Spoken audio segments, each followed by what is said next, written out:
Okay, Deb, the stream is live now. I've made you host back again so you can assist the class. Thank you.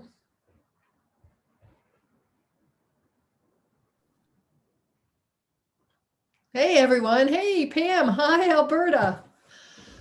What a great way to start the week. All my favorite faces. Hi, Carol. Deb, Hi, Deb, Grisha. Welcome back. Yeah, Alberta. on one of our last classes, we were talking about mushrooms, and I said I'd send you a recipe. How would I get that to you?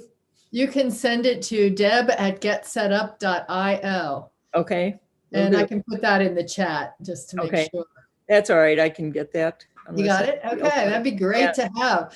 I was just talking mushrooms actually with my husband because I am preparing a soup recipe for tomorrow using mushrooms. And I said, you know, I always read different things about how to clean mushrooms. So what's the most definitive thing now, right this very minute? So we were looking it up. And how do you clean your mushrooms? I have a little brush, a kind of a soft brush, and then I have a damp paper towel on hand. And then I also have a paring knife. If there's anything that either of those things won't get off, then I scrape it off with a little paring knife. So I don't soak them though, because they say that they take up too much water. So. Exactly. That's what I remembered. And, you know, sometimes when I'm in a hurry and they're dirty, I wash them off, but it really is the proper thing to do exactly what you said, Alberta. So, and I don't like to buy the pre-sliced because I don't know how to clean those. True. Yeah, that's true. Sorry to interrupt you, Deb. Pardon me? Can you please make me co-host? Oh, I'm sorry. I thought that Kevin had done that. Yes, give me a second here.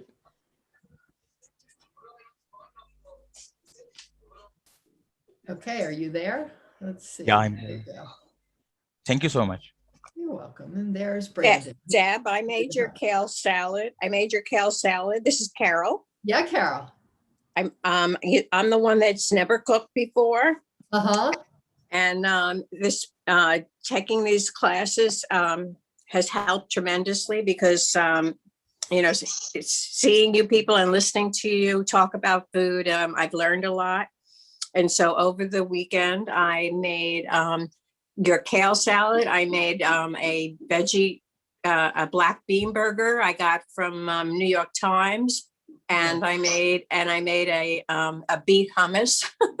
Look at you. Way to go, Carol. Yeah. And what did you think? How did they all turn out? They came out pretty good. The kale salad, the only thing I changed is accidentally, the maple syrup a lot of it fell in. And so, because it tasted a little too mustardy for me, so I decided I wanted to add a little more maple syrup. So a lot more fell in, and I actually liked the sweeter taste. And so the second day I had it, I substituted a whole tablespoon of maple syrup instead of 1.5 teaspoons. Mm-hmm. And that massaging the kale salad made all the difference. I never had kale taste so good. So that was great. And my bean burger came out good. That was from New York Times from Mark Bittman. I got one of those mini food processors and I used that. The only thing you've done a lot because you were talking about whether you should get what kind of a if you should get a food processor and so on. So you went with the mini and that worked out well for you. Yeah, I had one question about, well, I have lots of questions, but just one quick question. When they say, let's say a half a cup of cilantro and then you just throw it in whole.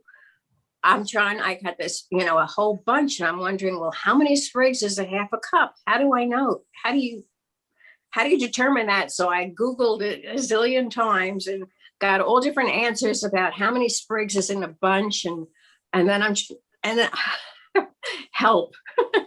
Well, I think the thing to do with that, and somebody else can weigh in on this too, as we're getting ready to be started here, but you can, does it say to throw it in whole? What's the recipe to throw it in whole? This is for the black bean burger, and it said to just cut off the ends, the stems, the the hard stems, and just throw in a half a cup of cilantro. And then Well, into the food processor. Okay, gotcha. So, I have a lot of recipes that call for cilantro, and I don't think I wouldn't really worry about it. I would just take a handful, or you could take off the stems and chop it up, because if you like cilantro, I don't think you'll get too much of it. I cook a lot with it. I like it, but there's another lady that does the food things, and she says if you use too much cilantro, it'll taste like soap. No, that's her opinion. yeah, it just depends. I That's use true. it all. I use it all the time. I use it a lot. And it's not that I love cilantro, but it does add a nice flavor to certain dishes. Sure Yeah. does. And maybe the solution is to put some sprigs in there, and then maybe measure it, and maybe do 2/3 of a half cup or something. Or a little Yeah. over 1/3 of a cup, just to account for the mash down from the food processor if you're putting it in there. Something have like that, and then for- add more. Alberta, you were I have saying? a hint for chopping herbs like parsley and cilantro. It doesn't work for everything, but for those leafy herbs, if you take it off the stem, put it into a small juice type glass, something with a narrow, something narrow, and then use your kitchen shears into the glass and chop it. Then it chops up real easily that way in the juice glass. So, Cool idea. I like that. I've Yeah, used instead of many it years. flying everywhere else. Yeah. yeah, and then I usually measure it after I chop it like that, so. Well, it sounded like they didn't want it to be so chopped that Right. so if you chop it then, and then you put it in the food chopper then it's going to be like mush. But So for I'm cooked not, recipes, it just says for chopped, other recipes that you're not using a food processor for. right. And Deb, you said something about how you freeze leftover herbs. Could you just tell me again, what did you say? Well, it depends on the herb. So Let's get like that. parsley freezes very nicely. Other herbs don't tend to do so well. Cilantro is really a difficult one. I would defer to maybe Alberta or Grisha. Have you found, other than putting them in olive oil or in the freezer or in water cubes, have you found a good way to preserve cilantro? I'm thinking, but I'm not 100% positive whether Trader Joe's, they have these little cubes of garlic and ginger. I'm not sure if they have cilantro, but if you have access to Trader Joe's in their frozen section, they have, in fact, it's right in my refrigerator now, not necessarily cilantro, but it could be. I'm not sure, I'll look, but it's nice to have those little cubes on hand. I never freeze it because I don't know, I don't cilantro frozen, I'm not sure. But Yeah. I'm gonna look, but I just wanted to add one comment about the mushrooms. There's nothing like fresh mushrooms, and I absolutely love them. But a couple of times I've seen recipes for the dried mushrooms that I bought at Whole Foods, and then I ground them up. And then and then I was sprinkling them in my soups and things, and it's lovely to have on hand, and it stays fresh in your refrigerator. Great comment. That's a great idea. Okay, thank you. Well, listen, we're going to get started because we have a lot to cover today in this heart healthy cooking. So I'm delighted that you all came in though and had these great things to share. And we'll see what else comes up today. As usual, we're off to a good start because you're interacting here, you're adding your thoughts, and that's great. That's the way we like it. So can you see my screen right now that says Heart Healthy Cooking? Yes. Okay, great. Well, that's wonderful. And I am there you are, and we are set. So is there anyone who's brand new to get set up today? Anyone brand new to get set up? How about anyone brand new to my classes? No. Yes, I am. Sue Okay, Burgess. Sue, I thought you looked like a new face to me, so I want to welcome you. We're a fun group. As you can tell, people feel comfortable here to have conversation, and you're welcome to chime in anytime. And we like that. And we share Great. ideas all the time. And welcome back to all of you. It's always a delight to see you come back. And Sue, my name is Deb Livingston. I live in York, Pennsylvania. And my background is in adult and organizational development. I've done training and coaching and managing, and now I'm doing fun cooking, teaching things with people who love to talk about food, which is one of my favorite things. So I'm happy to be here and happy to be here with you. And in our Get Set Up classes, we really do learn from each other. And I'm speaking especially, I know that you all have heard this, many of you, but for those of you who are new, and Sue, I'm looking at you, we do learn from each other. We really do. I bring a lot to the table, I like to think, but only part of the picture. And so ideally, we like to have everybody on camera, and we like to be able to have these conversations, whether it's by microphone or using the chat box. You can do that as well. And Brandon is here. He's here to help with any technical issues, and also to call my attention if there are things in the chat that I might be missing, or he'll just periodically let me know there's things in the chat. So we are recording this session, and you are welcome to request a copy of the recording, or you can just come back for another session. They're all a little bit different because of questions. And you can type in help@getsetup.io in the email address. I think Brandon probably has that in chat, or he'll put it there. And that's also your one-stop shop for any kind of technical issues you have in connecting with Get Set Up. We do live stream these classes now. We have this little button on the side of the screens that lets you, the Get Set Up website that lets you watch whatever classes are going on. So for those of you who are out there in live stream world, welcome. And I invite you to come in and register for a class. We'd love to have you participate in the way that all these other folks are participating. Lastly, I show you information throughout any of my classes that I teach. Sometimes it's products, sometimes it's websites or services, and there's no financial relationship between Get Set Up or me and them. So just a little bit of a disclaimer there. And so we have an ambitious agenda today about heart healthy eating. And so we are going to talk about these things. We're going to talk about the food related factors. What is it about our diet and the foods that we eat that may either cause us to have a propensity for heart disease, or otherwise maybe protect us from heart disease? And then I'll give you a few tips for a heart healthy diet and some power foods that if you incorporate them into your diet on a regular basis, think about how you can get them in weekly, then you are going to take a big step toward improving your diet and your heart health in that respect. Lots of chronic disease is at its root caused by inflammation in the body and in the systems. And that's true of heart disease as well. So lots of the foods that I'll be sharing with you and the practices are really aimed at reducing inflammation in the body. Lastly, we'll talk about some meal and recipe ideas. And lots of times we don't get through all those recipes, but what's going to happen after the class is you'll get an email from me, from Get Set Up, that will just briefly summarize the points we talked about. And then you will get links and maybe PDFs or attachments that take you to all of these websites that we look at. So you'll be able to go back and look at everything and get all of the recipes that I share with you. So that's where we're going with this today. Any thoughts or questions before we launch into it? Okay, let's go. So I'm going to throw the question out to you. What are the food related things that really contribute to heart disease that you know of? Trans fats. Trans fats, hands down. Yep. That's a manufactured, that's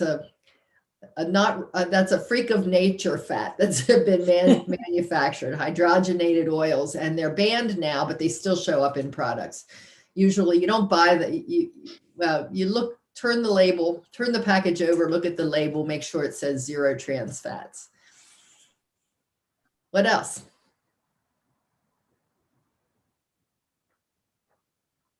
too much sugar? Too much sugar. That's a big one, Sue. You picked a really important one. Too much sugar. Yes, Joyce. Starch, too much starch.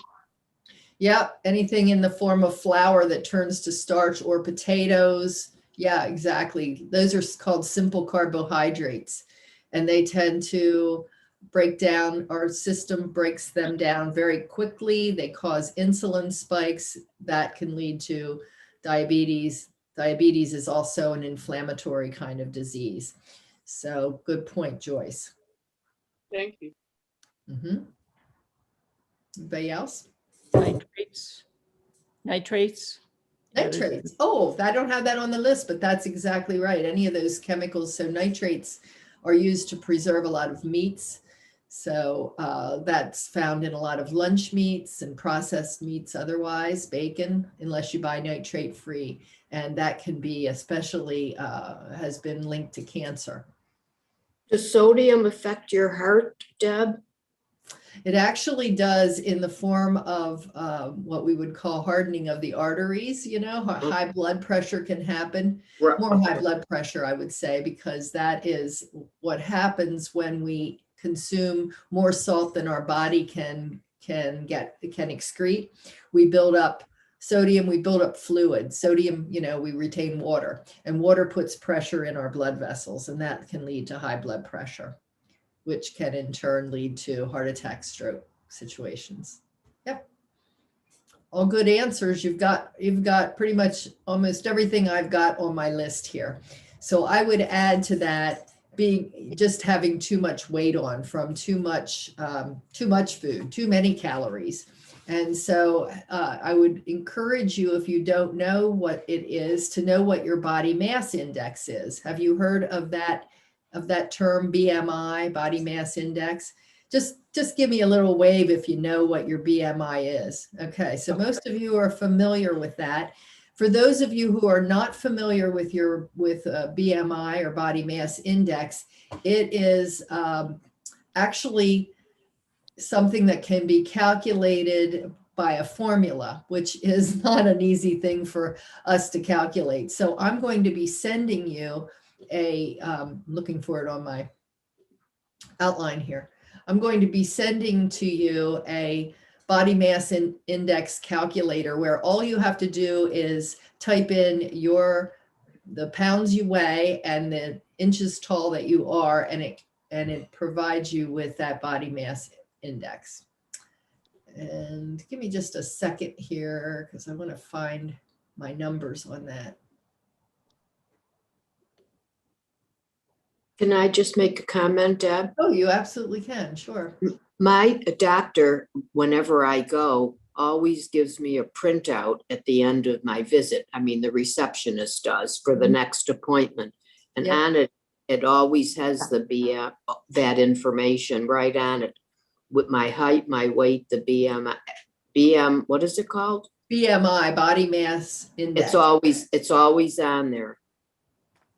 Very good. Yeah, so that's a good point. We should be looking for that when we're at the doctor's, just if we don't look at those sheets. Although probably most of us are like, what's this say? You know, scanning it and wanting to know what that is.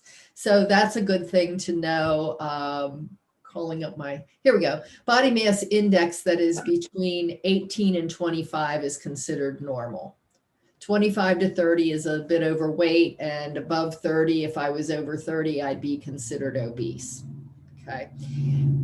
Then, Grisha, you were talking about too much sodium. We talked about high blood pressure right now. You know, we've often heard 140 over 90, especially as we get older. I had my father into the doctors the other day. She said, as we get into the 80 years of age, you know, that tolerance for the numbers to be a little higher is raised, but in general, we're looking at underneath 140 over 90. Some doctors say 130 over 80, less than that, and some go lower than that. But having said that, it can be a tricky thing to keep that controlled. The point is keep it controlled. And then diets high in sugar, you all mentioned, and that actually can lead to high triglycerides, which is a form of a fat, believe it or not. which can adversely affect cholesterol levels. It's sort of almost counterintuitive, or it doesn't seem to make much sense, but it can happen that way. So when, in fact, when my husband and I were on a very low, almost no fat diet many years ago to help him with his heart disease, what happened out of that was we ended up eating a lot more carbohydrates. We didn't know. We ate a lot of pasta, we ate a lot of bread because we wanted to fill up. We couldn't have anything with fat in it. So it was pretty hard to just get along with vegetables. And his triglycerides went through the roof and his blood sugar levels became really bad. So this was not a good idea. We did not know. We're much more educated now. And diets high in saturated fat. Pam, you talked about, I think you mentioned trans fats, and that's absolutely a no-no. Very high saturated fat would be anything over 23 grams per day. So saturated fat is not an enemy. You can have saturated fat, and there are lots of good sources of that, grass-fed meats, coconut oil, but we don't want it. We want to eat it in moderation. So 23 grams is kind of the threshold there, the upper threshold. And I have down here a picture of soda because I like to ask the question, how many teaspoons of how many teaspoons of sugar do you think are in a 20-ounce bottle of Coca-Cola? 20. How many? 20. 20, okay. Mhm. It's a little bit lower than that, a little bit. Yeah. 16. 16 is how many are in a 20-ounce bottle. And by way of comparison, as people of our age, we should be getting, well, anyone less than 6 teaspoons of added sugar in our diet a day. For women, less than 9 for men. It's a percentage of calories per day. So 16 compared to 9 or 6, and that's less than added sugars. So this is something that if you can find a substitute for it, you're going to go a long way to making strides in your health, the health of your diet.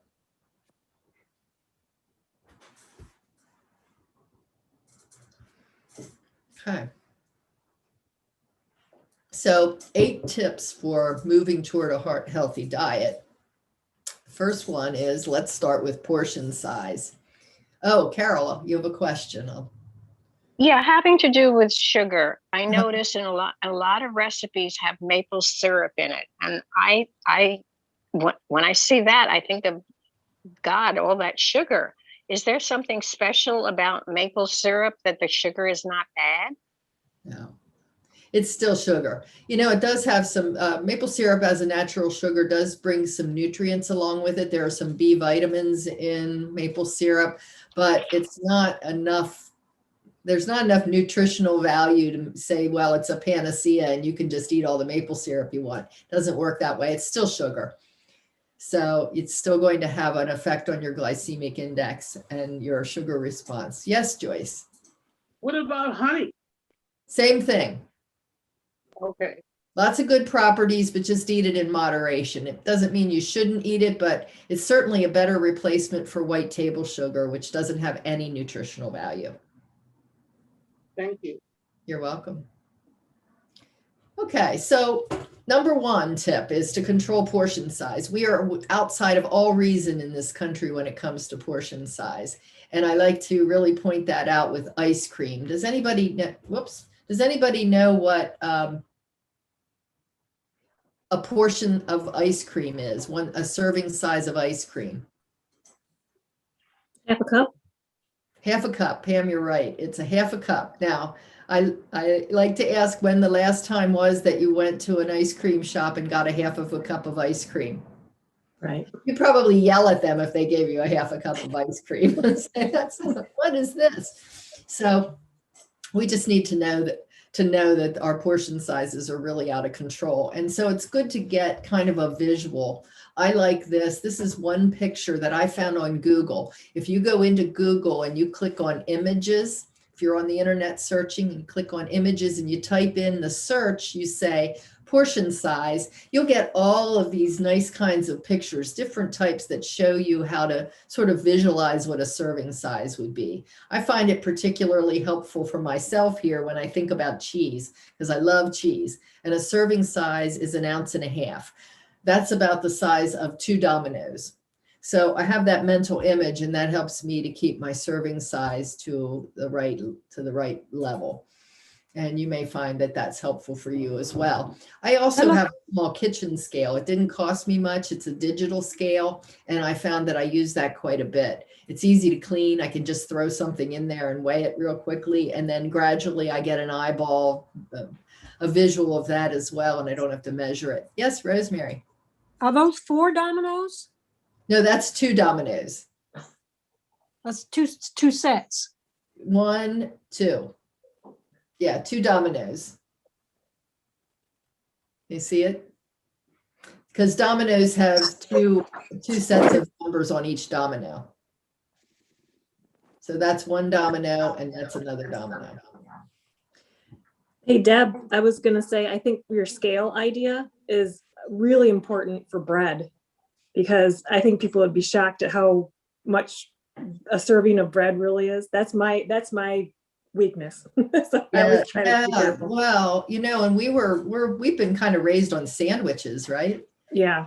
And toast in the morning. So we can really quickly get a lot of bread into our diet. I was just listening to a statistic the other day by a doctor I listen to frequently, a functional medicine doctor. And he said on average, the average person eats between sugar and flour, 1 pound of those things in a day. Yeah. Crazy, right? Mm-hmm. Yeah. So important. Scale is a good tool to have. Eating more fruits and vegetables, of course, that is important. So we're talking a lot of times these days about plant-based diets. It's not that we should or need to eliminate meat. Some people do. Some people are fine with meat, but that we should get more vegetables and fruits in our diet. It's not about eliminating so much as it is adding things. And then selecting whole grains, because the white bread that we eat is not nutritious. Anything that has refined wheat flour in it is not nutritionally dense at all, but it does add calories, and it does cause an insulin spike or a spike in blood sugar, because it breaks down so quickly. Our system breaks it down very quickly. So the pancreas just secretes insulin to handle that. It burns almost like sugar burns. Breaks down that fast. So whole grains include the bran and the germ, which is where all the vitamins and nutrients, other phytonutrients are. And the refined bread has no nutrients in it at all. We talked about limiting unhealthy fats. So what are the healthy fats? What healthy fats are you familiar with? Avocado, is that a healthy fat? It sure is, Grisha. It's got a high level of omega-3 fatty acids, and they are they're oils, they're fats that we have to be rather intentional about getting. They're not as prevalent. They're in certain types of foods that if we add those to our diet, we're okay. But the standard American diet doesn't necessarily bring a lot of those into our meals. So avocado oil is a great source. What else? Wild Olive oil. Olive oil. Olive oil. And Joyce, is that what you were going to say? Yes. Joyce? Go ahead, unmute yourself, Joyce. Like walnuts and Yes. almonds and stuff of, that nature. Yep, all those nuts. So those become, you can buy the nut oils, or just eating the nuts brings a lot of those healthy fats in. Exactly that. And I heard olive oil. What else did I miss? Is wild salmon an option? You bet. Omega-3 fatty acids. Yep. So that very much so. What about natural peanut butter? Is natural peanut butter okay? Yeah. I mean, peanut butter's good. Peanut butter's good for us. If you can buy organic, that's good. Natural, well, okay. The kind of peanut butter that is already blended, that doesn't have oil come to the top, is a little suspect. Right. The kind that has the oil come to the top is fine. It's a Okay, little bit that's of what we a pain get. in the neck, but yeah. Okay. Yeah. How about sardines, Deb? Oh my gosh, Grisha, you're getting ahead of the game here. We're going to talk all about sardines. Good. Oh, because good I call. love them. I Yes. love them. I eat Good. 'em. Well, you're going to let us know how you use them then. When we get to the Oh. sardine part, you can share your recipes. Oh, I'm okay. Okay. I would love that. So we're going to talk about lean protein, including more lean protein in our diet. So we're looking at salmon. We're looking at good fatty fish and chicken that's been grown well, nuts, seeds, beans, lean protein, shellfish, eggs. Those are all sources of great lean protein that we need in our diet. We talked about reducing sodium to less than, I think we did, less than 20, did we say this? Less than 2,300 milligrams of sodium in our diet is what we should be shooting for. We generally get about 3,800. 2,300 is about a teaspoon. We can reduce that greatly just by eliminating processed foods or reducing processed foods. And certainly if you're using processed foods like beans, you want to rinse them because it does rinse some, not all, but some of the sodium off. So if you get rid of the most of that sodium that's in processed foods, you can use a teaspoon of salt or a half a teaspoon of salt throughout your day. You'd be surprised at how much flavor you can get sprinkling a little salt on your dish and not overdoing it. But the bulk of it comes from processed foods.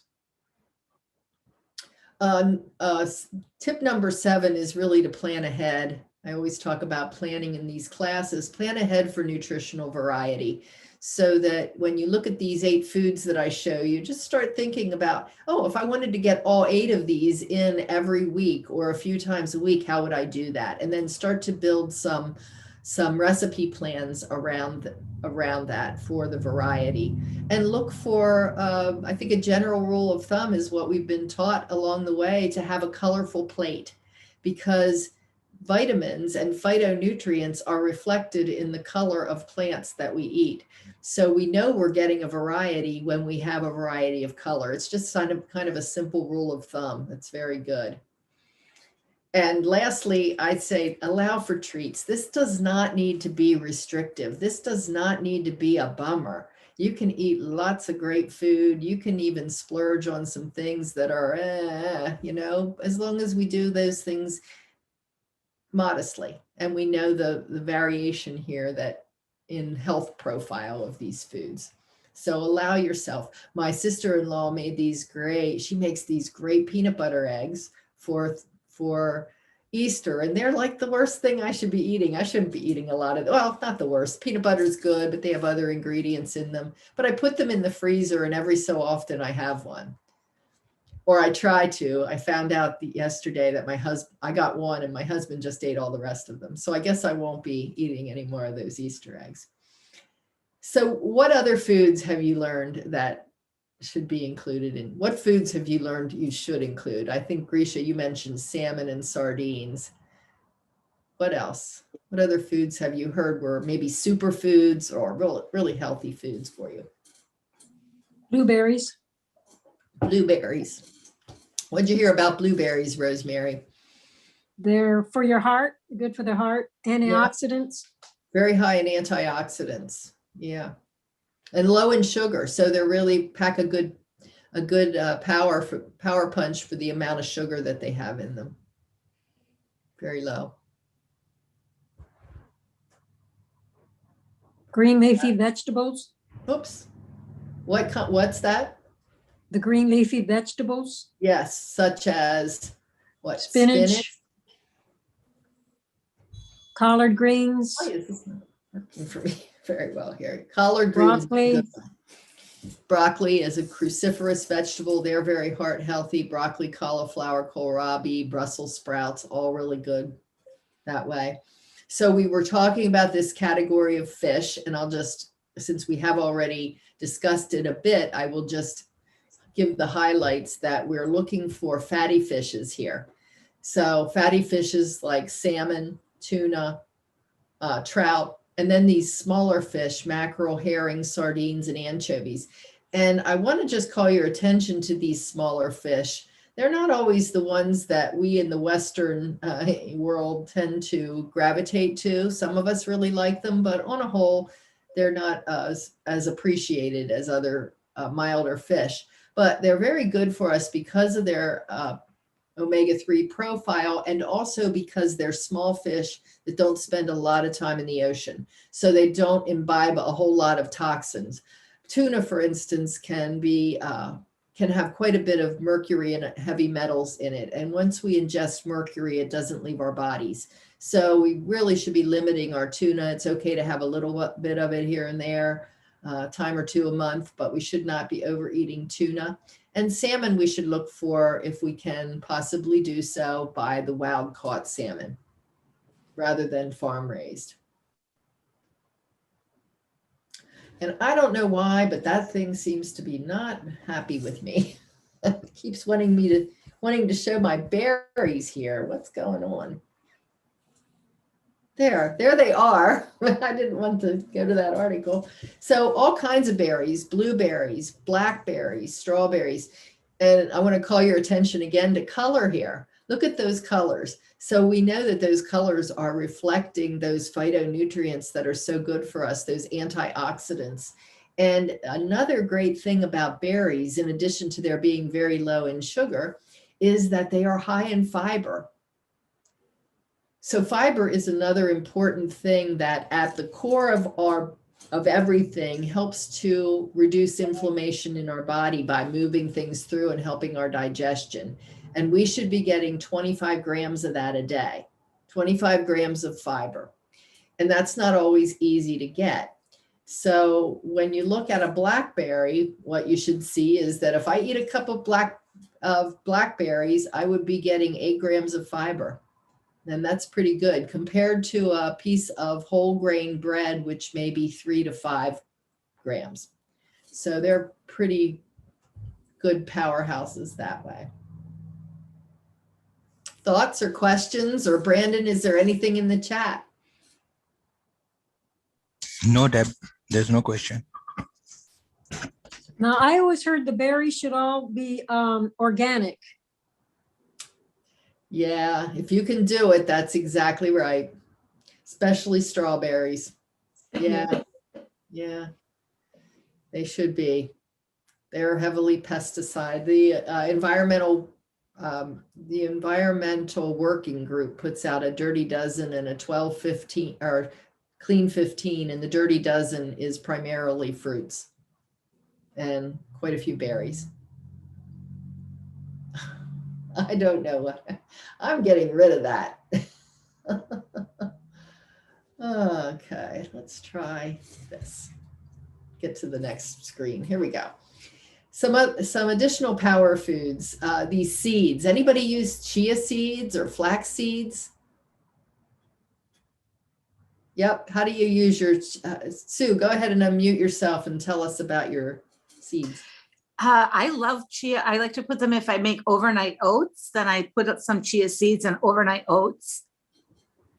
I like that you're saying that, because that tells me they're soaking overnight with your oatmeal so that they are puffing up and they are absorbing water, which makes it better for them to move through your system too. Oh, that is good to know. That's a handy tip. I always kind of wondered about that because good. Thanks. Well, sometimes people who have irritable bowel or diverticulosis and so on can be triggered by certain nuts or seeds and things like that. So always better if you can grind the flax seed, for instance, or soak the chia seed is a good idea. Does that add a lot of calories, those seeds? I know nuts would, but do seeds have a lot of calories?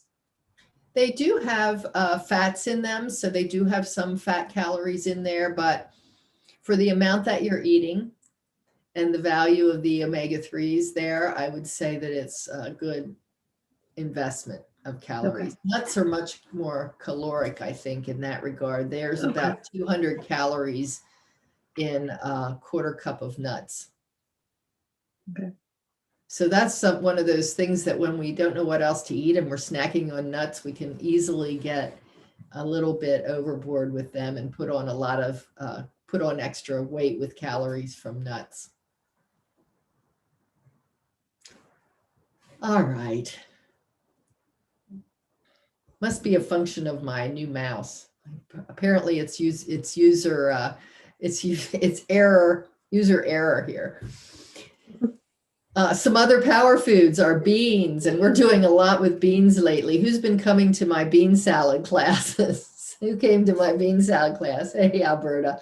Doing another one this afternoon. We're making one of the other ones on the list. So I'm actually going to be in the kitchen today making bean salad in case you feel like coming at 3 o'clock Eastern time. And then we have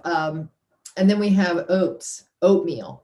So Sue, you said that you soak your oatmeal. Does anybody else soak oatmeal? I do.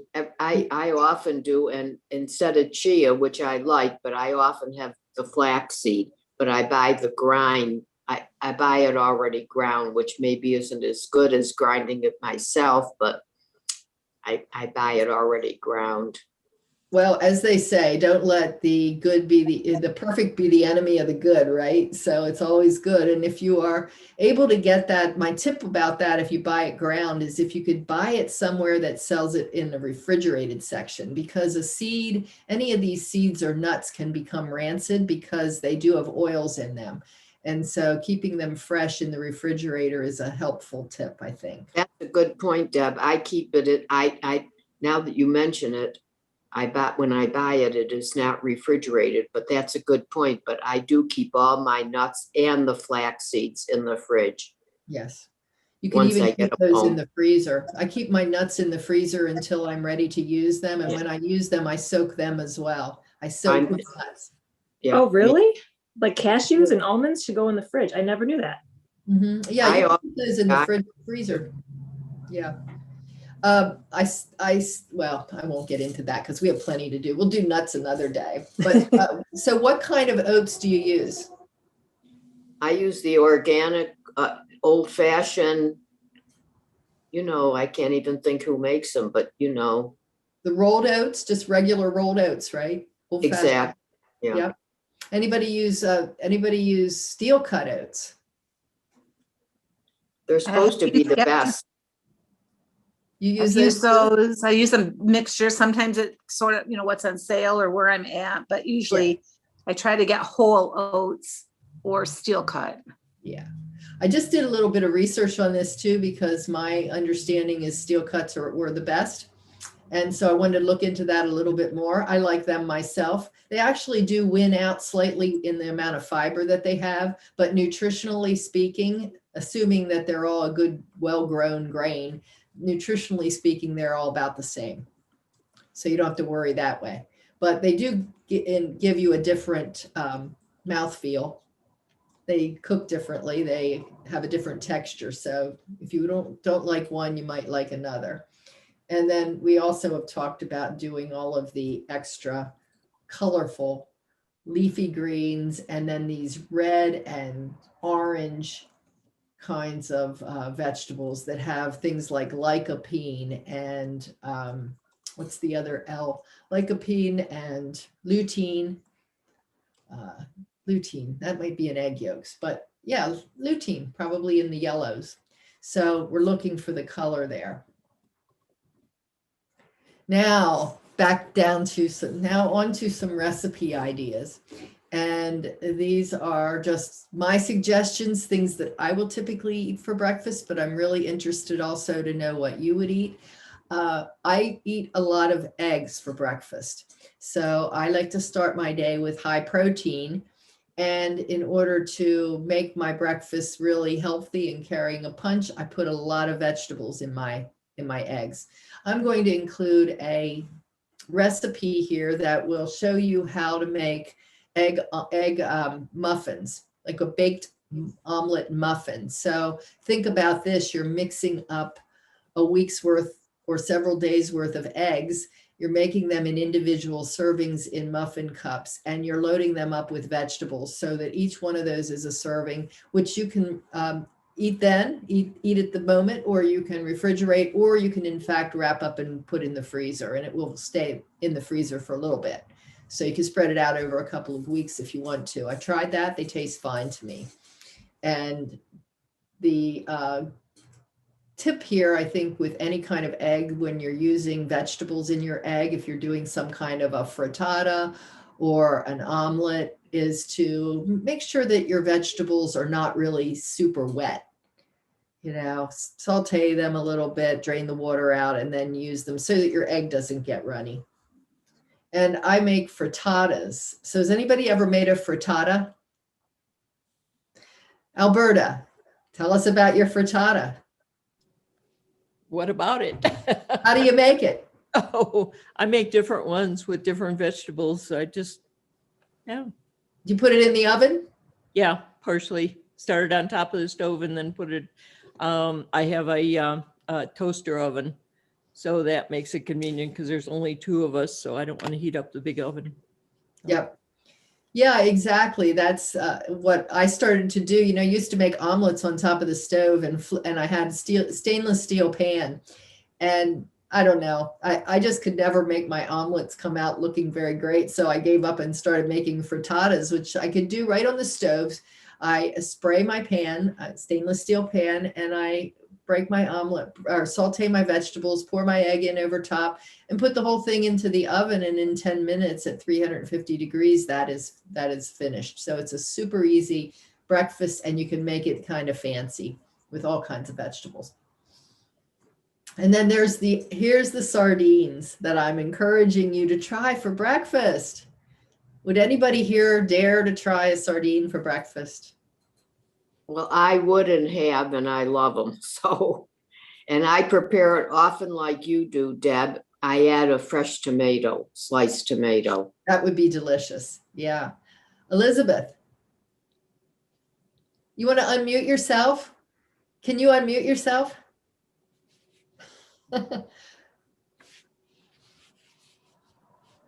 I love sardines and I do eat them for breakfast. Do you? I always have some in my cabinet. How do you eat them for breakfast? Sometimes I just have them on the side with some grits. And then sometimes I'll make a breakfast sandwich using it. I just love the taste of them. I guess because we grew up as a child, from my childhood, I just remembered sardines. So this is something you ate when you ate for breakfast when you were a child too? Yes. Okay. So boy, that says a lot. You know, we grow up with a certain taste for whatever we're raised with, and then it's a little hard sometimes for us to expand our profile. But this is a really tasty breakfast, I think, that Elizabeth and Grisha would attest to. So I would say that if you had a piece of whole grain toast here and some avocado, smashed avocado. Now I like to do mine with a little bit of lime juice, a little bit of salt and pepper, maybe even some of these pepper flakes, and then the sardines on top. You have a lot of omega-3 in the sardine, a lot of omega-3 in the avocado, and a lot of fiber in both the avocado and the whole grain toast. Half of an avocado has 5 grams of fiber in it. So this is a nutritional powerhouse right here. And Deb, if you buy the sardines in the oil, that oil is very good for you. It's one of the good oils. It is one of the good oils. It's tasty too. I had that with my breakfast the other day. I had some and I just drizzled some of that over whatever else I had on my plate. And it was very good. So I agree, Alberta. Yeah, Joyce. As bad as white bread is for you, I still love sardines on white bread and dip the white bread in that oil. Oh, yeah. Yeah, I can see that would be very good. Yes, do you ever try sardines with omelet? I eat my sardines with mustard and have to have a little hot sauce in it. That's when I just put it on the side. But do you ever tried sardines omelet? I have not. Have you? You put onions in it and green peppers, seasoned to taste. Okay, that sounds good to me. I'm looking at some faces here. Is anybody else thinking they're going to try that? I think I will. Yeah. Okay. Yeah, I know. Some of us are going, I don't know. I'll have to think about that. I'll have to think about that. It won't hurt you. Taste it. Try it. You might like it. Yeah. Yeah. And if not for breakfast, maybe start by having it at supper time or something and see how, because breakfast sometimes our stomachs aren't quite ready for some of those bold flavors, I guess. But I'm going to send you a recipe here that has a little bit of a marinade for these sardines that is intended to make them taste a little less fishy, give you some other flavors in there. So if you want to ease into it, maybe that would soften the blow a little bit. And then this is my typical breakfast when I'm not eating protein. If I switch between these two, it might be this, or actually I switch between the three. But this is oatmeal, steel cut oats. I've used oat milk in that instead of dairy. I have in there pecans that I have soaked and dried, and I have blueberries in there and flaxseed. And then I do have maple syrup, but I don't use that very often because I do try to keep my sugar really down. So I might use stevia, which is this is a blend of stevia and erythritol, a sugar alcohol.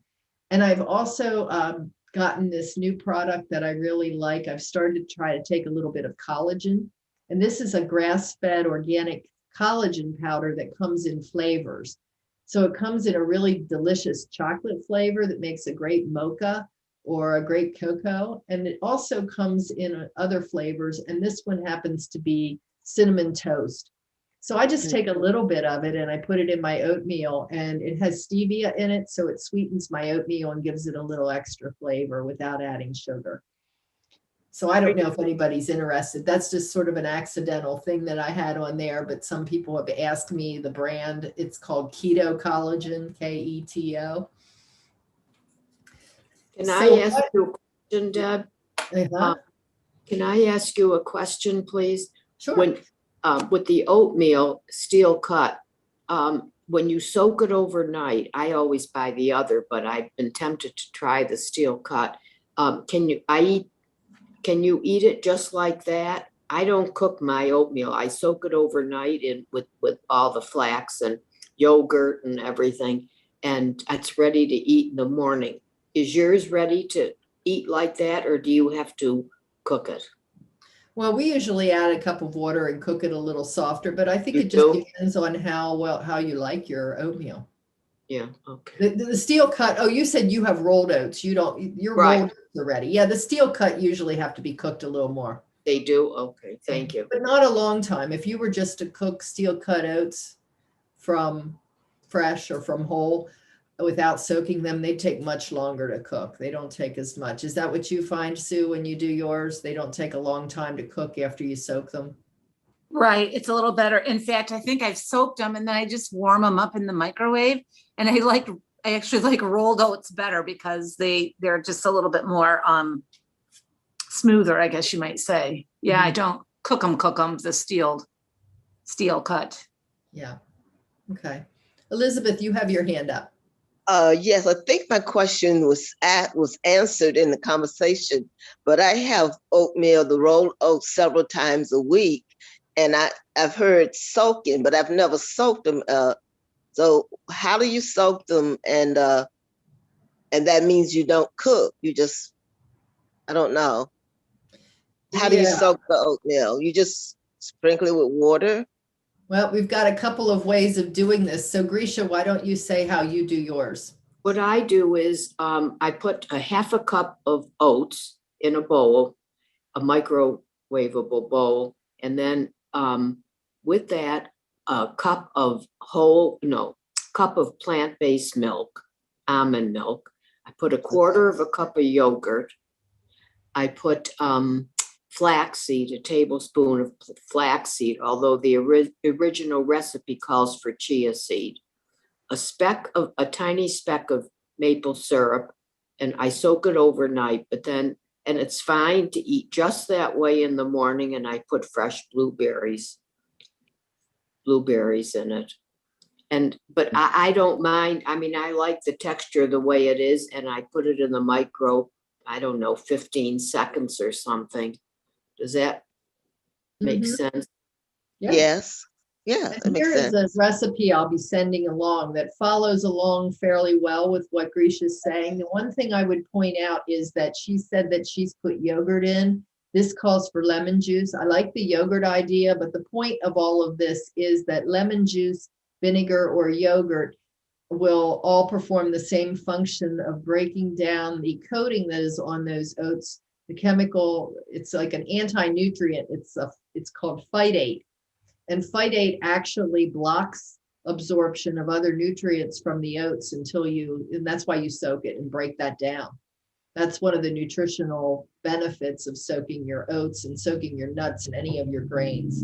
So you will get that recipe, which is very similar to what Grisha just outlined here. But I want everybody to know, I don't cook it. I just warm it a speck in the micro. So it's definitely very edible and I enjoy it. So it saves cooking. Thank you. Thank you. Thank you. You're welcome. So we're getting close to end of time here, but here are some of the other recipes or lunch ideas that I have. And who said they made the kale salad? Carol made the kale salad.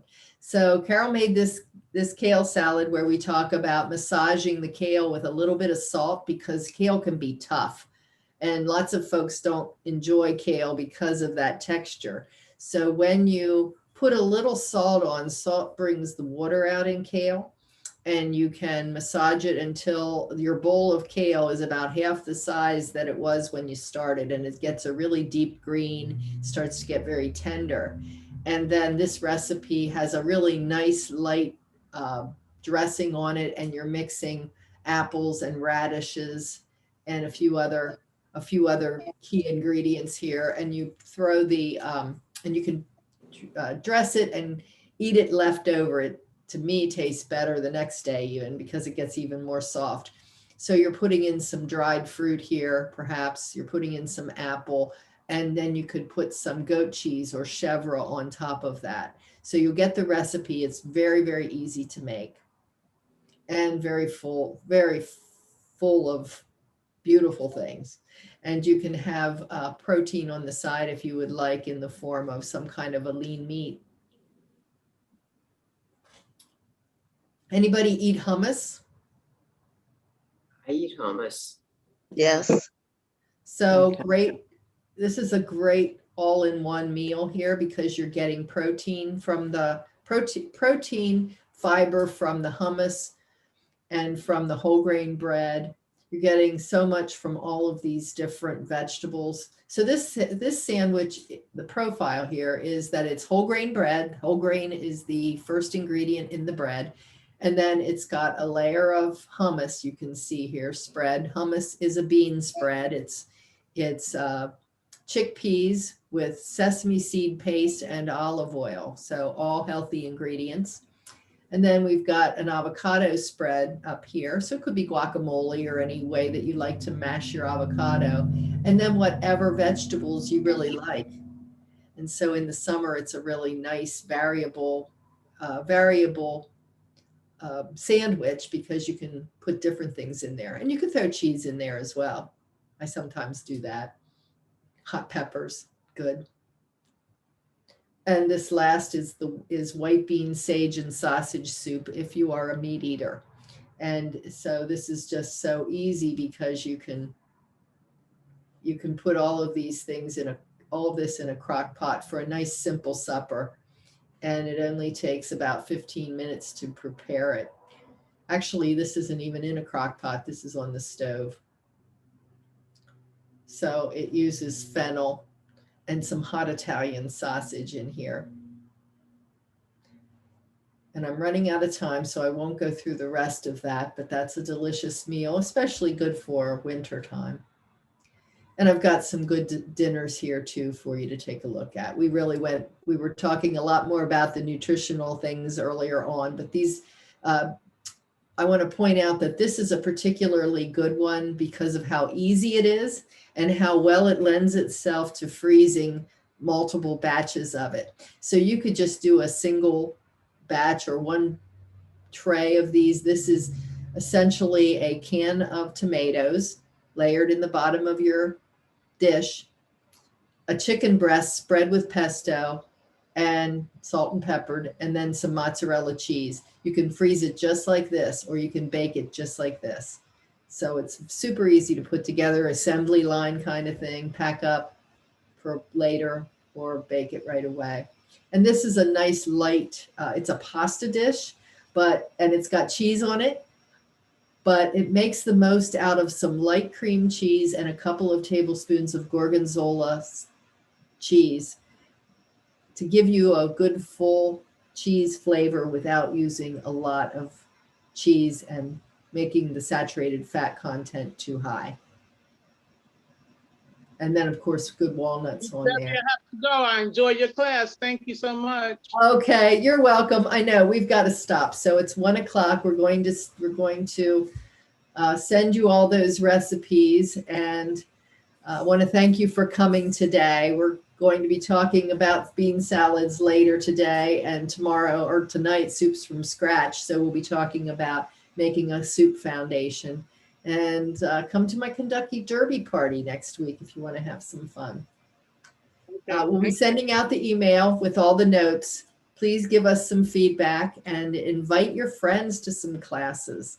We'd love to have them come. And tell me more about what you make if you make any of these recipes. Carol, if you're still here somewhere, thank you for sharing. So let me. Thank you, Deb. Most enjoyable. You're very welcome. Looking for how to. Yeah. Thank you. Thank you.